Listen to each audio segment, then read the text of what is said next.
sahabat Trending Plan, masih pagi-pagi juga, terus masih dengan Singonium juga. Pokoknya sahabat harus sehat terus ya, sehat, sejahtera, dan bahagia selalu. Mau kemana sih nak? Ya ampun.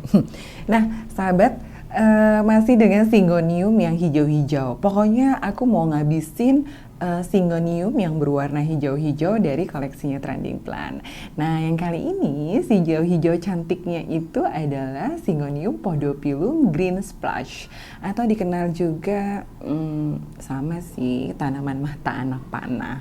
Nah, tanaman yang berbentuk seperti mata anak panah ini warnanya adalah hijau. Hijau agak sedikit kayak merah muda ya. Coba deh sahabat perhatikan ya. Tuh, daun yang masih muda dia akan kelihatan ada hijau, ada merah mudanya ya. Hijaunya itu sahabat, permukaan daunnya warna hijaunya itu lebih hijau pucat ya. Aku nggak bilang hijau muda karena ini lebih ke pucat warna hijaunya. Nah, dan dia memiliki warna yang agak sedikit merah muda, terutama di bagian yang mendekati dengan venasi atau urat-urat daunnya. Nah, untuk pokoknya untuk daun yang masih muda, dia akan cenderung kelihatan seperti ini, sahabat. Tuh, kalau diperhatikan, warna di sekitar urat daunnya agak sedikit merah muda. Pokoknya kalau sahabat memperhatikan dengan detail akan seperti itu kelihatannya. Nah, lalu di tepian daun, di pinggir daunnya ya, pinggir daunnya itu sahabat akan lihat kayak ada list berwarna hijau tua. Nih, ini ya sahabat ya, list hijau tua. Tuh, cantik ya. Nah, dan kenapa dia dinamai green splash? Karena dia memiliki di permukaan daun yang hijau pucat itu, dia memiliki splash yang berwarna hijau. Dan hijaunya pun hijau tua. Sahabat bisa lihat, nanti kalau yang sudah jadi itu, biasanya contohnya itu seperti ini ya sahabat. Tuh, dia akan timbul splash-splash berwarna hijau tua. Tuh, cantik banget ya. Dengan list di tepian daunnya berwarna hijau tua juga, terus muncul splash berwarna hijau tua, dan venasi daunnya yang sedikit berwarna merah muda. Cantik banget ya sahabat ya. Nah, untuk si Singonium Green Splash ini juga termasuk Singonium yang agak gemes-gemes juga nih untuk perawatannya. Dalam artian agak sedikit membutuhkan ekstra eksperimen gitu sahabat. Kenapa? Karena memang kita membutuhkan eksperimen untuk penempatannya, karena untuk mengetahui cahaya sebanyak apa sih dia pengaruh cahaya terhadap corak yang dimiliki sama si Singonium Green Splash ini. Nah, dia juga termasuk tanaman yang nantinya akan tumbuh merambat gitu, dan dia tetap dari keluarga Araceae karena masuknya Singonium ya jenisnya, dan dia juga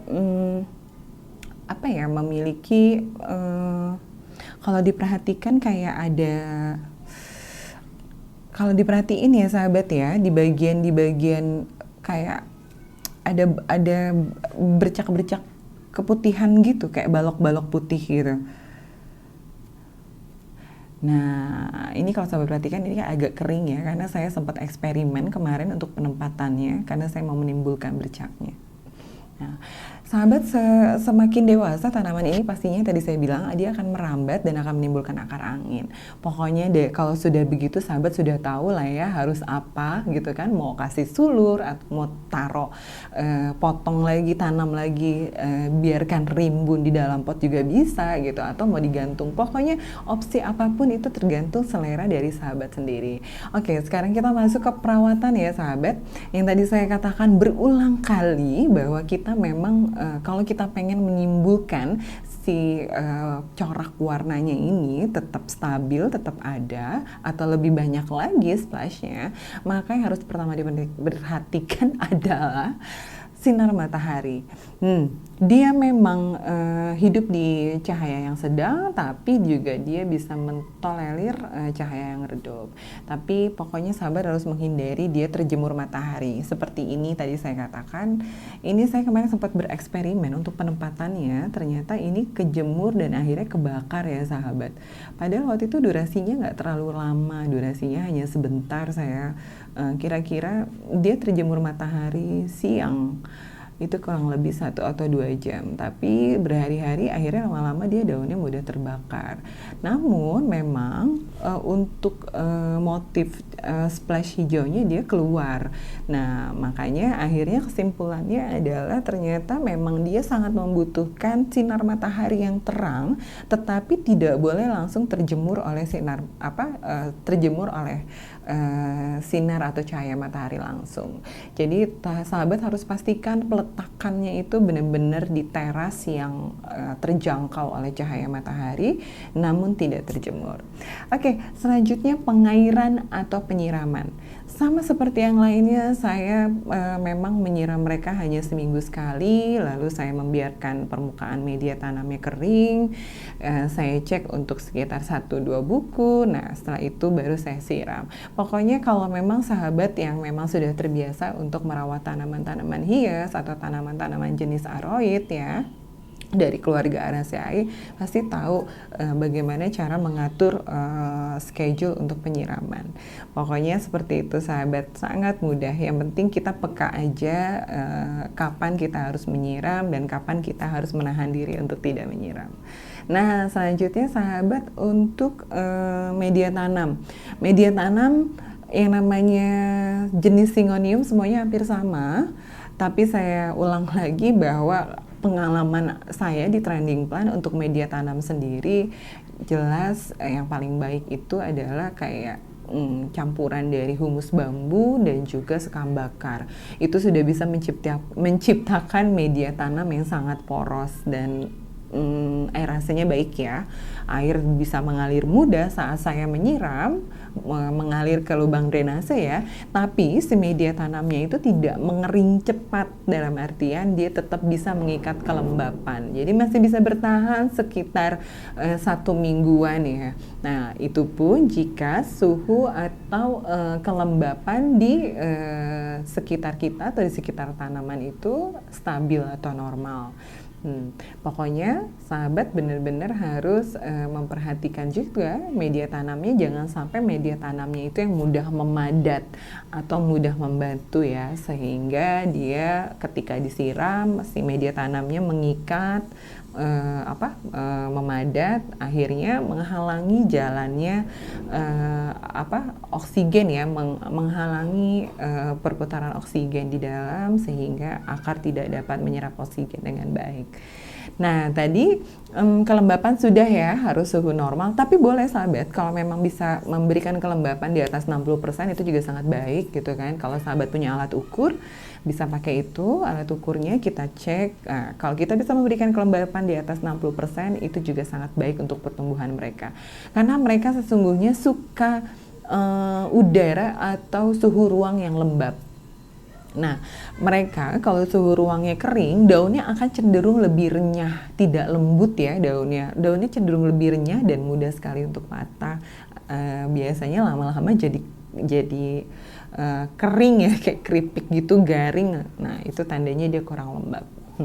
Selanjutnya suhu sama seperti yang lainnya, jangan lebih dari 30 derajat Celcius atau jangan terlalu panas atau jangan terlalu dingin. Tapi kayaknya kalau di Indonesia sih aman-aman aja ya kalau untuk suhu nggak terlalu dingin ya gitu kan. Tapi kalau untuk panas itu yang perlu diperhatikan sahabat. Kalau bisa jangan lebih dari 30 derajat Celcius. Kalau memang suhu saat itu di sekitar kita atau sekitar tanaman lebih dari 30 derajat Celcius, solusinya sahabat bisa menyemprotkan si daun-daun dari Syngonium Green Splash ini dengan sprayer atau pokoknya alat semprot yang nozzle-nya sangat halus. Nah, itu bisa membantu di mist ya, diberikan mist atau misty dengan nozzle yang sangat halus. Itu bisa membantu tuh kelembapannya si Syngonium Green Splash. Nanti daunnya jadi lembut sahabat. Nah, daun yang keriting juga biasanya itu menandakan kalau dia memang kurang lembab atau ya kurang lembab lah daunnya gitu loh, terlalu kering. Nah, sahabat, hampir semua Syngonium itu beracun, mengandung toksit bagi manusia ataupun bagi hewan. Tapi jika itu tertelan ya, nah kalau kita habis berinteraksi dengan mereka, jangan lupa untuk segera mencuci tangan, terus membersihkannya dengan sabun sehingga jangan sampai itu tertelan oleh kita ataupun anak kita ataupun oleh hewan peliharaan kita. Cantik ya sahabat, sahabat harus memiliki ini ya, si green splash ini ya, karena ini merupakan jenis yang lumayan unik juga. Dia punya total ya, punya splash warna hijau tua, sedangkan dasarnya berwarna hijau pucat ke merah mudaan. Yang menjadi uniknya adalah warna merah mudanya kali ya di venasi daunnya. Oke sahabatku tersayang, terima kasih banget sudah menyaksikan seluruh episode hijau-hijau dari Syngonium. Semoga informasinya bermanfaat untuk sahabat yang mau mencari jenis-jenis Syngonium ya, mau memiliki jenis-jenis Syngonium, pengen tahu Syngonium ini jenis apa sih, jenis apa gitu kan. Silakan sahabat mulai mencari-cari tanaman Syngonium untuk dirawat dan dimiliki. Tapi jangan lupa untuk selalu merawat dan menjaga mereka dengan baik dan penuh kasih sayang. Berikan media tanam yang baik, cahaya yang pas, serta pemupukan yang tentunya yang pas juga, tentu akan membuat tanaman kita menjadi subur dan juga sehat. Oke sahabatku tersayang, selamat menanam, salam sehat dan bahagia selalu.